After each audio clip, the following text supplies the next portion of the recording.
God does not listen to sinners. He listens to the godly person who does his will, not does well. Who God gives. If you want gifts from God on earth and in the kingdom to come, in heaven to come, kingdom come to come, then do God's will.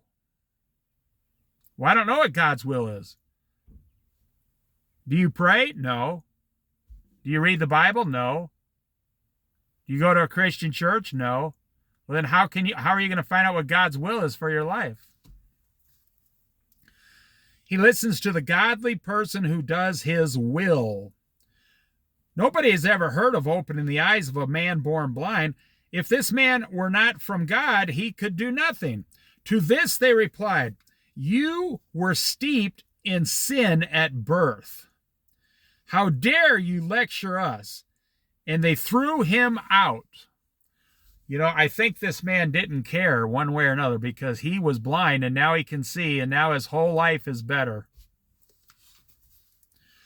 Jesus heard that that they threw him out. And when he found him, he said, do you believe in the Son of Man?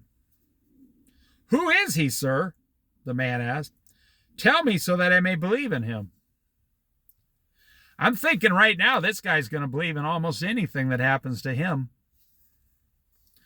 Jesus said, you have now seen him. In fact, he is the one speaking with you. Now, this man knew the voice of Jesus, probably. Then the man said, Lord, I believe, and worshiped him. Jesus said, for judgment I have come into this world, so that the blind will see, and those who see will be born blind, or will become blind. Now, I'll explain that in a minute. Some Pharisees who were with him heard him say this and asked, what, are we blind too?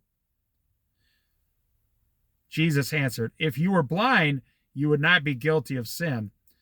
But now that you claim you can see, your guilt remains. Okay, that's a very important lesson. You should mark it with a pin or something there on the side. Jesus is saying, when you claim to have the truth of God, but you don't, then you are being held guilty and you are a sinner and you are actually blind. That is why no one should claim what is how great they are. You should only say, by the will of God, or my yes is yes, my no is no.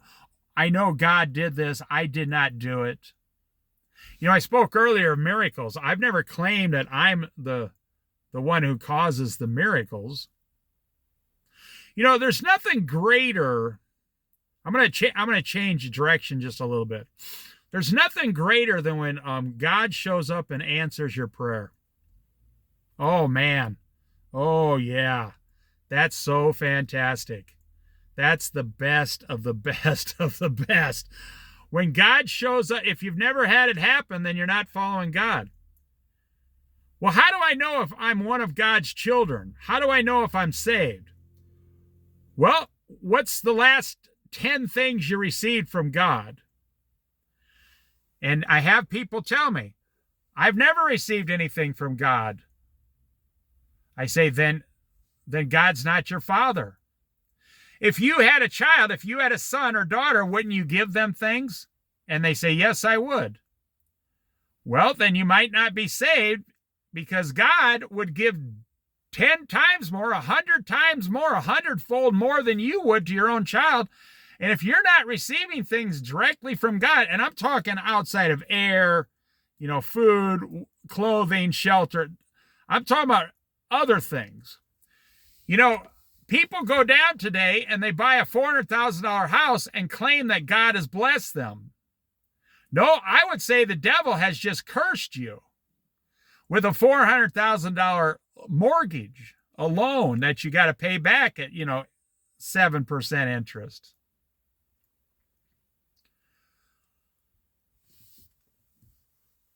How come in the Bible, God never gave anyone a house or a mortgage? Jesus never gave anyone a credit card. Jesus never gave anyone a car payment in the Bible. How come? Say, well, they didn't have cars back then. Well, they had chariots. You could go and borrow money on a chariot and get the fanciest chariot with the fancy, white Arabian horse if you wanted to. Rich people had those all day long. You could buy a real expensive chariot back then, just like a car today. I mean, if you're rich enough, you could have guys, carry you around while you sat inside a little wooden hut and they carried you around. But how come Jesus never came down?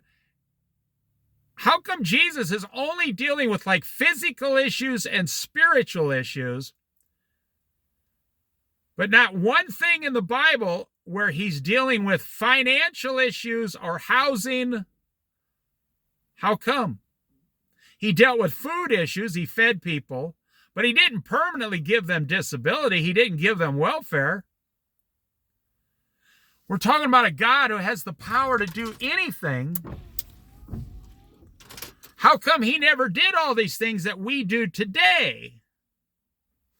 Now listen to what it says. So what? Are we blind too, Jesus says? For judgment I have come into the world so that the blind will see, and those who see will become blind. He's not talking about physically, he's talking spiritually. You see, I was spiritually blind before I gave my life to Christ and said, I believe in you. This man born blind was actually still blind until he said, tell me who he is, sir, so that I might believe in him. The minute he believed that Jesus who was who he said, he became spiritually unblind. That was when his spirit was made to see. Just because the man with the paralyzed man for 38 years, just because he was healed, it doesn't mean he was spiritually saved. Just because the man born blind was healed, it doesn't mean he was spiritually saved. You can be physically healed on earth and still go to hell for all eternity because you refuse to give your life to Christ. Imagine that. And that's what Jesus is saying. Those of you who are claiming that you can see, God is making you spiritually blind. And those of you who can't see, God is opening your eyes and making you spiritually able to see the truth.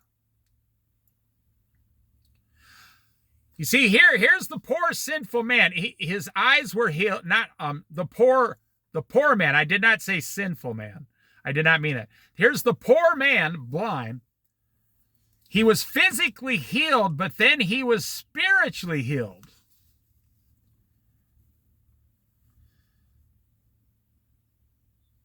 Tell me who he is that I may believe in him. Jesus said, it's me, the one speaking to you. I'm the one. He said, do you believe in the Son of Man? He's telling him, I'm the Son of Man.